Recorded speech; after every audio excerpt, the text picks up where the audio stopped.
Hi, everyone. Thank you so much for joining us online this evening for tonight's Brooklyn Book Festival Bookend event and poetry reading with Threa Almontaser, Hala Alyan, Mariam Bazeed, Ghinwa Jawhari, and Sahar Romani.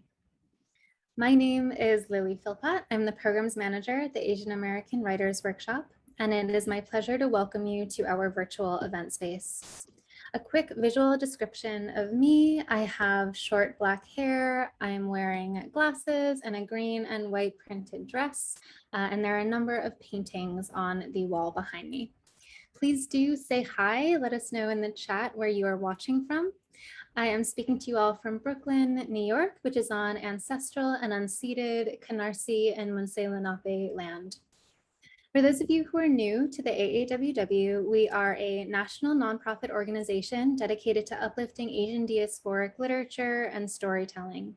We hold frequent readings and conversations like this one, organize community arts programming in New York City high schools and senior centers, run fellowship programs for emerging writers of color, and also publish an award-winning online literary magazine, The Margins. You can visit aaww.org or follow us on Twitter, Instagram, and YouTube, where the recording of this event will be posted. During the event, we ask that all audience members practice nonviolence in the chat. Comments that are racist, transphobic, homophobic, ableist, and/or misogynist will be flagged, and the person will be removed from this event. As I mentioned, we run 2 fellowship programs at the workshop, and I am so excited to say that this event is co-curated with 2 of our 2021 Margins Fellows, Ghinwa and Sahar. I am going to turn the mic over to them, and they will explain a little bit more about the event and introduce our first reader. Please join me in welcoming them.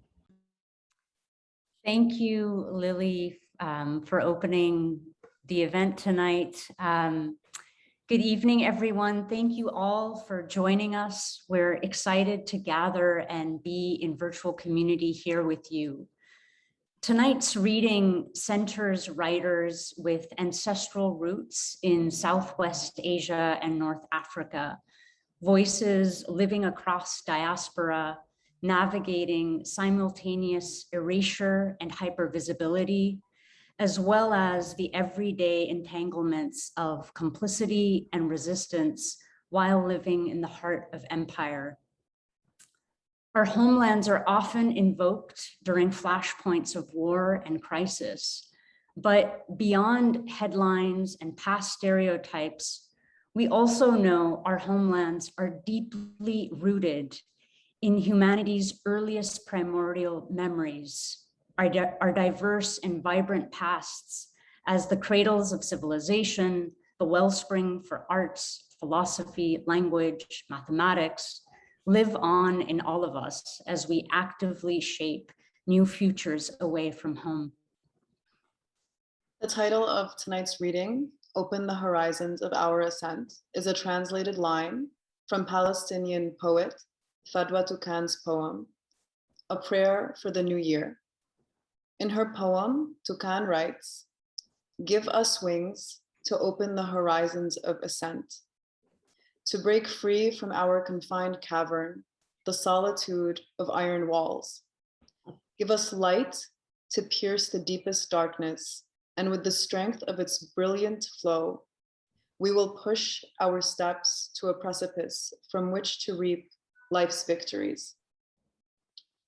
It is in this spirit of Touqan's poem, part call, part manifesto, that we turn to our poets tonight, whose work in different ways glances at the past, reckons with the present, and imagines new futures, new horizons, both in the diaspora and our ancestral homelands. With that, I would like to introduce our first poet and my fellow Margins Fellow, Sahar Romani. Sahar, the daughter of Indian Muslim immigrants, is a poet and educator. Her recent work appears in the Yale Review, the Los Angeles Review, The Believer, Guernica, and elsewhere. She is a recipient of fellowships from the Asian American Writers Workshop, Poets House, and New York University, where she earned an MFA and teaches first-year writing. Please join me in welcoming Sahar. Thank you, Ghinwa. It's an honor to kick off tonight's reading. I'm going to just give a quick visual description of myself first. I have short black hair with a little bit of silver. I'm wearing a blue collared shirt with gray elephants. I have a plant behind me. I'm going to open tonight's reading with a poem in memory of my first mosque community, a very small, multiracial, multi-ethnic Muslim community that I grew up with in Seattle in the 80s. A community that really gave me my first lessons in solidarity, in community building, a community that showed me that what mattered back home mattered here. What mattered to you should matter to me.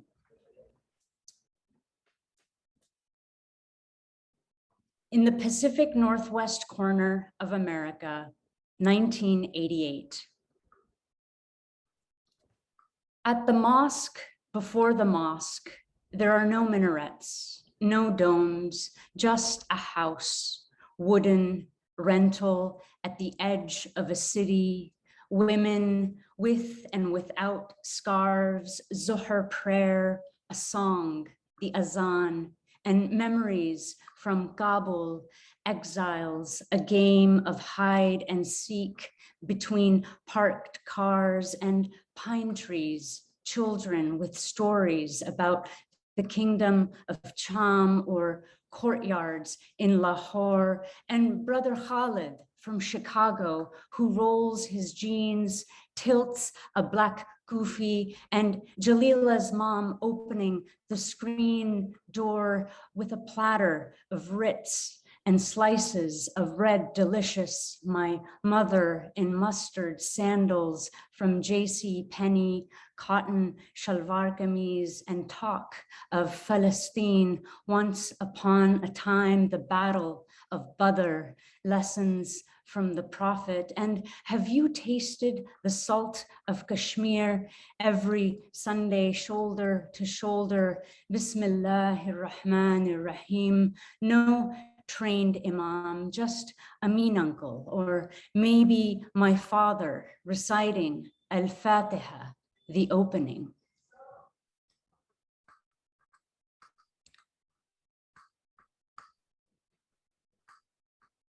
A ghazal for the year we spent inside. April drifted into November.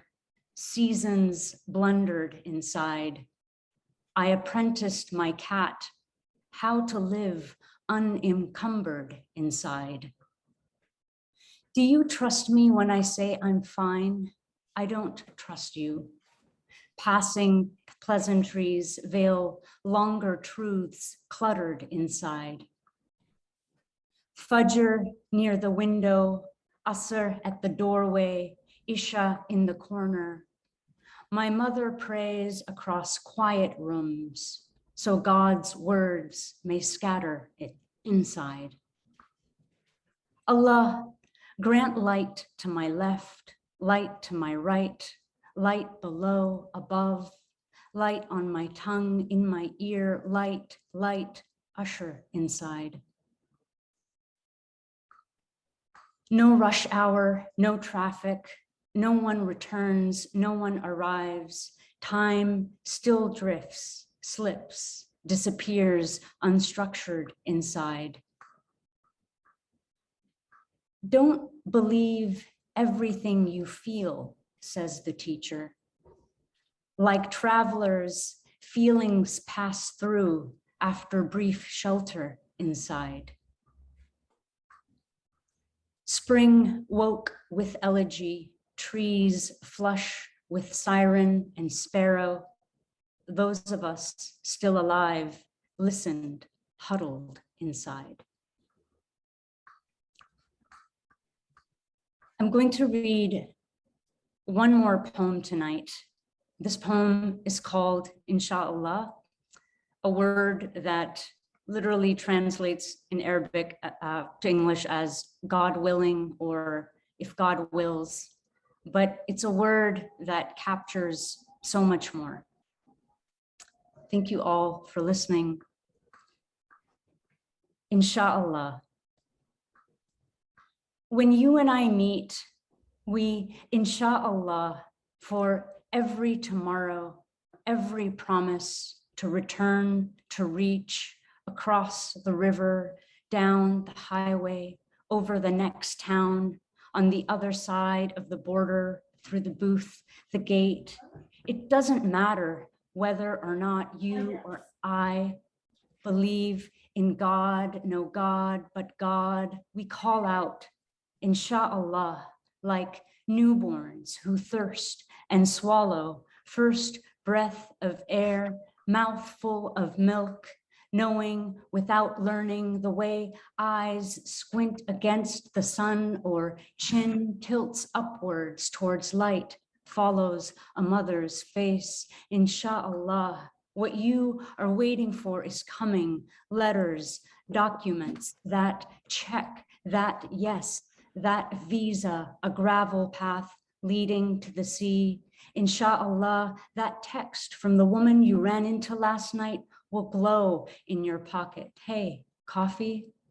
And even when the email in your inbox cuts your heart, I'm sorry to inform you, we are unable to offer, and you don't get the job, the loan, the rent stabilized apartment, or the lover ghosts you, admits to the lies, the betrayal. Somehow, one of us still says, Insha'Allah, hand on the other's shoulder, eye into eye, voice into ear over the phone. A shut door means it was never the way. Insha'Allah, elsewhere, another door is being built with your name.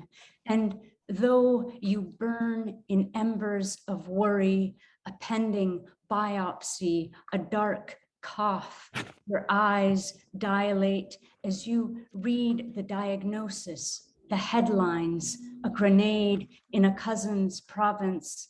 The phone will ring, Insha'Allah, a message in the middle of the night. Yes, I'm okay, I'm safe. Even as the city's left lung collapses, no sign of oxygen tanks or hospital beds, street corners smoked with grief, alight with pyres, we pray at the foot of every grave. Insha'Allah, may you travel hereafter with ease. We march across boulevards, shut down the streets. Insha'Allah, from river to the sea, Palestine will be free, and we keep going, you and I, torso facing forward, our will muscled, hoved, galloping across uncertain fields as horses, unstoppable, heart pumping with trust, beating, Insha'Allah, as if we may grow wings. Thank you all. Thank you so much. Thank you so much, Sahar. We were debating how to organize this reading, and Sahar is like the perfect opening. I'm like chills and so gorgeous. Thank you so much. It's my honor to welcome our next poet tonight, Mariam Bazeed. Mariam Bazeed is an Egyptian immigrant, writer, and performance artist living in a rent-stabilized apartment in Brooklyn. An alliteration-leaning writer of prose, poetry, plays, and personal essays, Mariam received their MFA in fiction from Hunter College in 2018. Mariam's award-winning play, Peace Camp Org, available in anthology from Oberon Books UK, has been presented at La Mama Theatre NYC, the Arcola Theatre London, and the Wild Project NYC. To procrastinate from facing the blank page, Mariam curates and runs a monthly-ish world music saloon and open mic in Brooklyn, and is a slow student of Arabic music. Please join me in welcoming Mariam. Ghinwa, thank you so much for reading my overlong introduction. Sahar, thank you for launching this event so well. And thank you AAWW and both of you for including me in this. It's good to be reading among friends. Okay, I'm reading one poem today. It's a little long, and I wasn't going to read it initially. I was going to read a poem about the US Census, but then I realized today is the 21st anniversary of the start of the Second Intifada. So this is a poem about Palestine. I wrote it kind of thinking about how similar colonizers' languages sort of across space, time, geography, all of that. And I'm going to share screen for this. And I also realized I forgot to give a visual description of myself. I have short hair and I'm wearing orange glasses and a navy blue shirt with a pattern of birds of paradise on it in green and pink and yellow. Okay, and now I'm going to share my screen.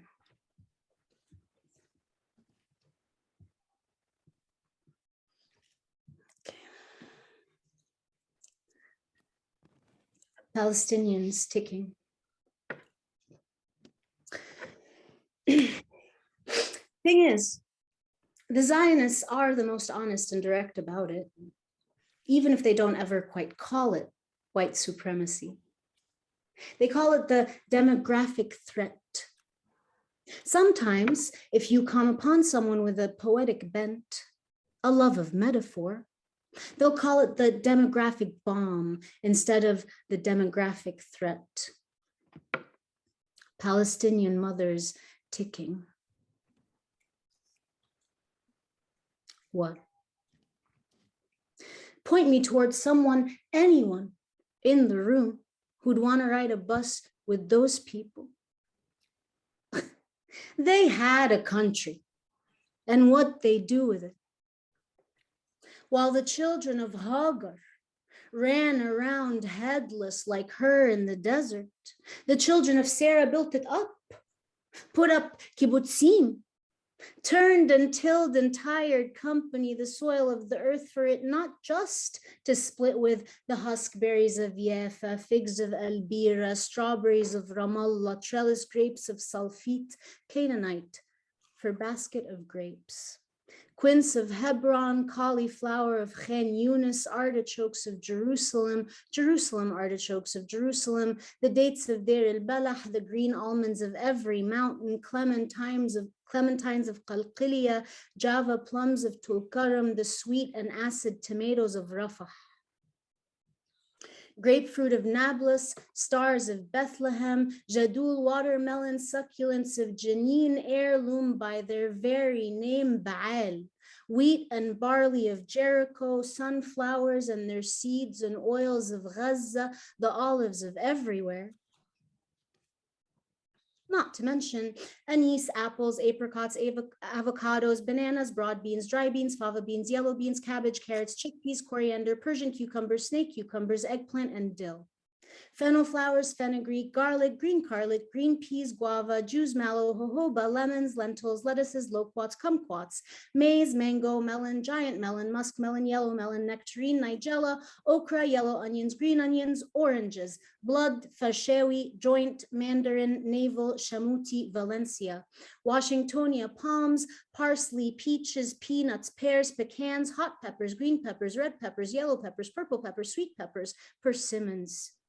Pistachios, pomegranates, potatoes, sweet potatoes, radishes, Roman chamomile, salvia, sesame, broom sorghum, white sorghum, spinach, gray squash, yellow squash, winter squash, zucchini squash, sugar beets, sweet corn, thyme, tobacco, turnip, bitter vetch, dry vetch, hairy vetch, and walnuts. But instead to split with progress, technology things, enabling their descendants for whom they forced the earth bear concrete fruit, seeds of mute glass eyes of buildings perfecting silence, reflecting a glittering only country in the Middle East too, promised land, Tel Aviv pride parade, see. to say, working in the language of subterranean farms of internet trolls, well, if you think all the murder and humiliation and dispossession and unfuturing are that bad, and you wish to boycott and sanction us for blood, you try to run an Intel computer without the motherboard. You try to soda stream your alliteratively branded bottles, which, if only you'd use them, would greatly reduce overall your plastic and aluminum waste. You try telling them to stop having children they can't afford. You try sitting here watching their little ones multiply. You watch those disgusting women wipe off with the ends of their own clothing the runny boogers off of little demographic bombs' nose. Did you know that anytime anyone we call a girl is born, she already has sleeper cells within her, all the eggs that in her lifetime she'll ever have? Palestinian girls ticking. Demographic threat as Russian doll as demographic bomb. Demographic bomb as Russian doll as demographic threat. Demographic threat as demographic bomb as Russian doll. Russian doll as demographic. Russian doll as demographic threat. Russian doll as demographic threat as demographic bomb, only Palestinian. Did you know that in their culture, they think of children as wealth? That's why so many of them don't work. They leave it to their Allah to provide. Have you considered the cost of the social services involved? Have you?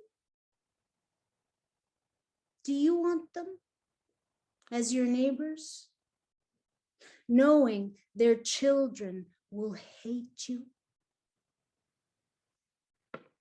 How about when it finally reaches you from where they're cooking, the smell of goat in the building? Think of it, the adhan taking over the loudspeakers of your city 5 times a day, every single day, for the whole year, every single year. The ice caps will melt, and still the Arabs will blast through silence 5 times a day, every single day, to say, Hay, Hay, Hay, Hayya ala al-falah.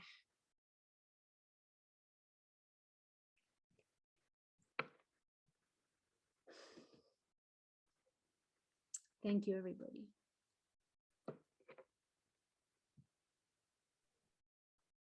Thank you, Mariam. That was such a powerful piece. I mean, I feel like you're an artist and poet of the page and of performance, and to see and feel this piece was very just beautiful tonight. Thank you so much.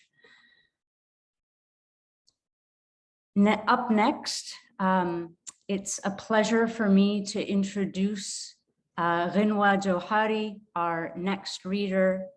Ghinwa is the author of the chapbook Bint 2021, winner of Radix Media's inaugural Own Voices Prize.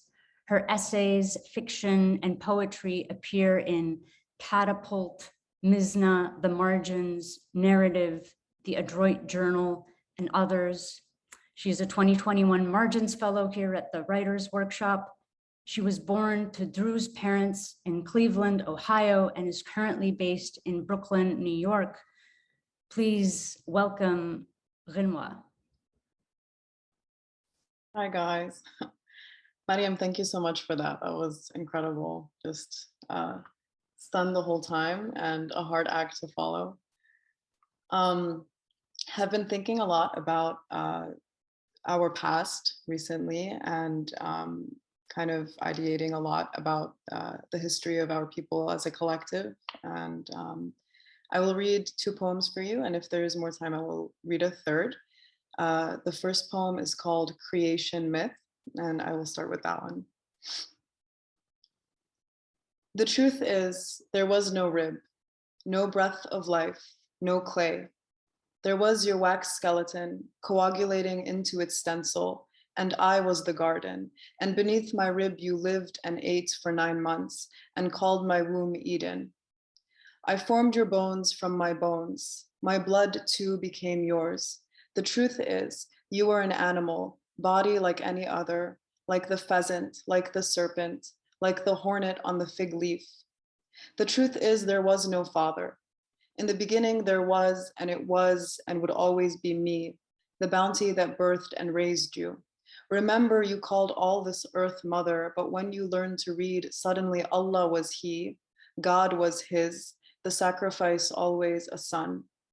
Listen, there was no fruit, no rules for fruit to avoid, because have I ever made a thing and told you not to eat it? It was me who fed you first and from my body. What did I make that wasn't meant for you? There was no apple, no pomegranate, no citrus bulb that granted you knowledge. The truth is, the tree was a cedar. The cedar brought you all good things until you nearly made it extinct. It was the cedar you hammered into boats, and the boats took you to trade. And trade bought you an empire, and the empire bought you from yourself. The truth is, I played favorites, I spoiled you. Abundance was the sin, not knowledge, not theft. Abundance is what you learned from me. Abundance like I cried and it flooded. I forgot the stove on and it filled the sky with burning stars. I said be and accidentally it was. You chased the tails of comets then and charted them, as if to ask me why, as if to ask me why me. What did I know then? I was 15 and alone, a virgin in a red state, a rape, someone with no people, no mother, just a manger and no choice. And did I do that right? And isn't that the language you've invented to feel sorrow, feel pity, anything but disgust for me, for your mother, your sister, every girl on your news? You'll want to know that Eve came first. The garden was full of Eves, and it wasn't until a son demanded an orbit of his own that paradise was ever lost. Listen, the truth was there was no week, no 7th day. I did not rest. My work was done and not done and unending. You built a temple and resented me. You made rules and broke them and hid as if it wasn't my back you'd spawned on, as if I didn't know you. You called me every name, painted me any color, praised me while in the same breath smited me, and never once admitted, even on the high note, mother. The truth is you still repeat the same mistakes every day, every era, in the loop and axis around the sun, around your sons. And the truth is it was all true. There was an Eden in its glory, Eden, the first woman you would ever disown. Thank you, guys. And I will read this one for you. This is called Make Believe, and ideating about, again, America and the Arabs. So this is Make Believe. Sorry, let me open it. Okay. When I wore my mother's gold, I resembled a knockoff from Bleecker, something almost itself, made more fake by its proximity to the real. There is pity in an imitation, true, in the unanswered want. What did we look like before our mothers? Asks anyone who doesn't have one. What did our countries look like before America? I wore her perfume to come see you, an expensive bottle I'd bought for her myself. On the train, I felt like a baby with a fist in its mouth, formless and harmless, good smelling. It seemed absurd, especially then, to call Arabs anything more dangerous than what we were. All pseudo-Frenched, highlighted, sparkling under eyeshadow like a bomb. Still, nothing is more American than a gas USA, a Pakistani on the register, a Palestinian beneath a minivan in the garage. Men with large noses tend to lie. We're told sometimes a man is just a man. A bad man can become a theology. I balked. I learned to wear a bra and go to work. In America, I smoked outside the church and repented the same day. I got off at your stop. My pants had baby written across the ass. God bless the United States, said a man who wasn't from here. There is music in the street, touching something deep and terrible in me. My hands reached for the dollars my mother had given me for lunch. Green paper that could, for us, spell a future in stars. The face of a slave holder featured on each one. I handed it to the new slave, the white man with veteran on his cardboard.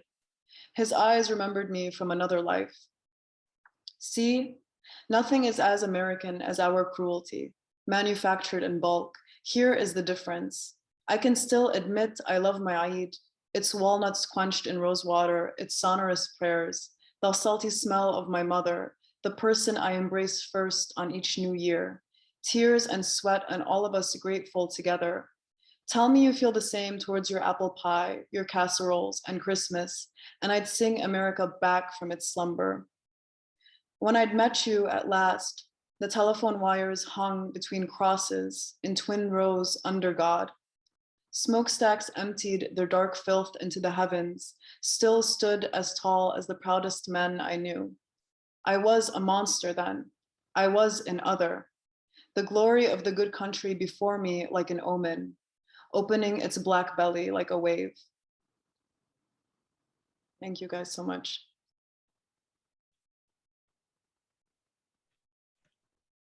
Thank you, Ghinwa. That was really mesmerizing. I feel like listening to you, I was so taken by the lyricism, but also the kind of cutting truths that you weave through your lyricism. Thank you for that. I am really honored to intro our last poet of tonight, Hala Alyan. Hala Alyan is a Palestinian American writer and clinical psychologist whose work has appeared in the New York Times, Poetry, Guernica, and elsewhere. Her poetry collections have won the Arab American Book Award and the Crab Orchard series.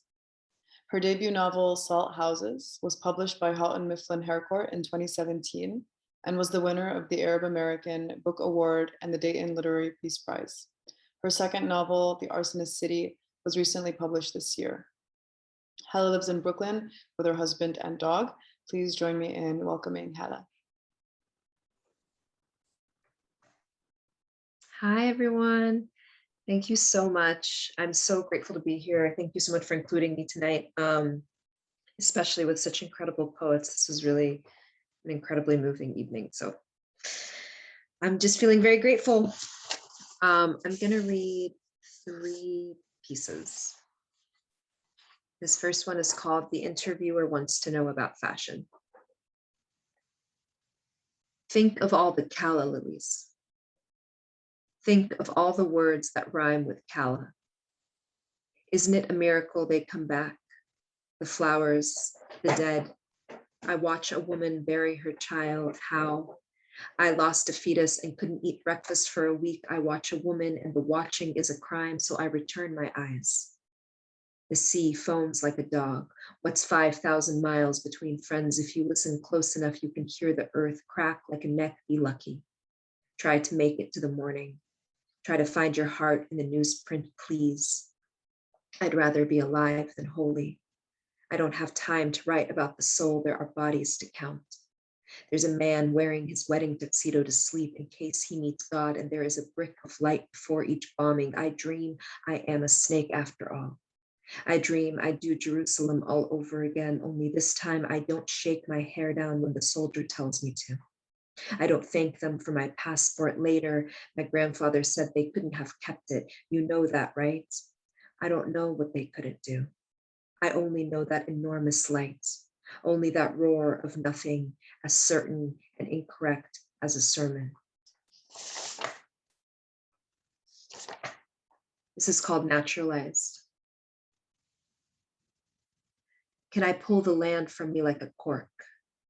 I leak all over brunch. My father never learned to swim. I won't say where he was born. I've already said too much. Look, the gardenias are coming in.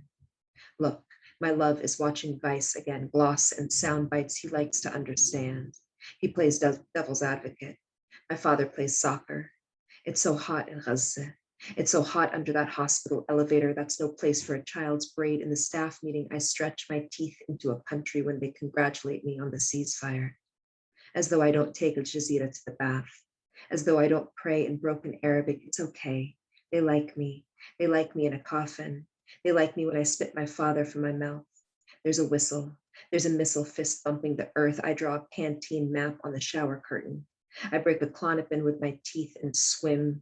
The newspaper says truce and C-Mart selling peaches again, woolly in my palms, and I have marched on the street too few times. I have ruined too few dinner parties with my politics. Sundays are tarot days. Tuesdays are for tacos. Even the worst days only last hours. There's no leaflet of death. There's no leaflet of death. There's a leak in the bathroom and I get it fixed in 30 minutes flat. Watch how I stop jogging when I'm tired. Nothing can justify why I'm alive and they are not, why there is still the month of June, why the sun rises and the earth doesn't shake. Okay. Last one, this is called The Dead co-authored this poem. The dead say start at the beginning, but won't say what the beginning is. So I start with the apology, start with the gardenia, with everything that reminds me of August. The graffiti on the sidewalk the other day that said, do you remember? And for a second I was back in Beirut and he was still alive in that rundown hotel room where the housekeeper walked in on us and look, even the dead want you to laugh. Even the dead want you to take it easy. This is how I think of heaven.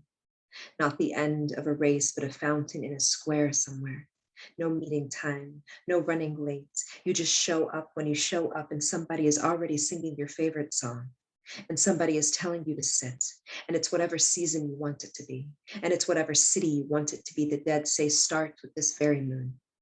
Say enough with the homesickness. How much more of your life are you going to miss? And it's true. The dead don't want to be turned into saints. But first, please let me tell you one last story about Fatma. How when she prayed, she would say, only make me grateful, so make me grateful. The dead want me to cite my sources, so I got these chemicals from my father, got these nerves from my mother. Don't ask me where I got all this want, it'll kill me, this want, these hands made of other hands, made at the knees of Fatma, made of Fatma, make me grateful. The dead don't need your address. They don't need your permission.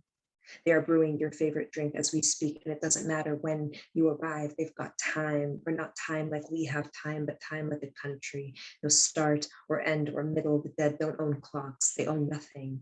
And the best part is they don't just love people, the dead. They love creeks and sand and the sound of rain on tin. They love DMV lines and mosquitoes and terrible customer service, and the dead want you to love too. The dead want you to love like your life depends on it. Like it's the last thing you'll do, the kind of love that drags you out of bed in the morning, sometimes with tea, sometimes by your hair. It doesn't matter. You got up, didn't you? You got here, didn't you? The dead want to know how the summer air feels on your ankles right this very second. Want to know if the crab apples came in this year. When they're not at the Fountain Square, the dead live on 23rd Street or the Pacific or your ex's luxury building in Cairo. You see the dead aren't dead at all, and they don't care if you forget them. They have enough memory for all of us. The dead would like to remind you that you are not your wallets, not your Apple ID password, your wedding ring. You are not your pancreas, your vision board, your left and wisdom tooth. You are not your nickname, your worst impulse, or the month you put her into the ground. The dead would like to know what you tell yourself about tomorrow. Want to know how many times you have started over, like what's one more time, like maybe there's nothing to save, like maybe the saving already happened. Did you ever think of that? The dead say, I should probably stop listening to them. Say it's starting to get a little creepy. They say the living have things to say too, like when Johnny says, cheer up, says, it's just life. Or when Baba says, sometimes he can almost believe in a God if he holds still enough. If I hold still enough. I am almost the exact size of my love when I hear my mother call for her puppy, or when Mariam cuts her new year out of a magazine, and yes, later she crumples it, but you know what, even later she smooths it out, and morning comes, and Bilal and I speak again, and my friend falls in love again, and my other friend decides to stay, and I want everyone where I can see them, safe and dry and alive for 200 years. And it is so tiresome sometimes, this trying, this turn and turn and turn. But look, even the dead want you to live. Even the dead are rooting for you. And maybe there is no homesickness. And maybe there is no fountain, and maybe there is no river I get to cross, no way to save them, but to love them like time itself, to love them like there is no time outside of it, and not something, I mean everything, isn't it? Thank you so much. Thank you so much, Hala, for that beautiful, beautiful reading. We are so, so grateful for that work, for all of the work that has been shared. I have the very great honor of just thanking everyone, all of our poets for joining us, and our audience members as well for just sitting with us and joining us in this space this evening from all of your homes, your offices, through Zoom. Please join me in thanking Threa, Hala, Mariam, and of course Sahar and Ghinwa for putting this all together, for curating such a beautiful evening, and for the work they shared as well. This is a Brooklyn Book Festival bookend event. Those events are going on all week, and then there is a festival over the weekend, sort of virtual, live, hybrid. The AAWW will be presenting a panel on Sunday, October 4th at 4 p.m. on the center stage. We're going to be talking about K-pop and Bollywood, and I hope you will stop by and say hi to us in person. It has been too long. Please do again thank our poets, give them a huge round of applause in the chat. My colleague just posted their social handles, so follow them and keep an eye out for the work that they are producing, the books that they will publish, the poems they are writing. And we're going to keep the Zoom open for just a few more minutes. We'll play some music and hope you'll stay with us for a moment before going your separate ways this evening. But thank you all again. Huge thanks as always to Shirley and to Bilkis from Pro Bono ASL. Thank you so much for making our event accessible. And yeah, have a wonderful evening, everyone. Take care, stay safe.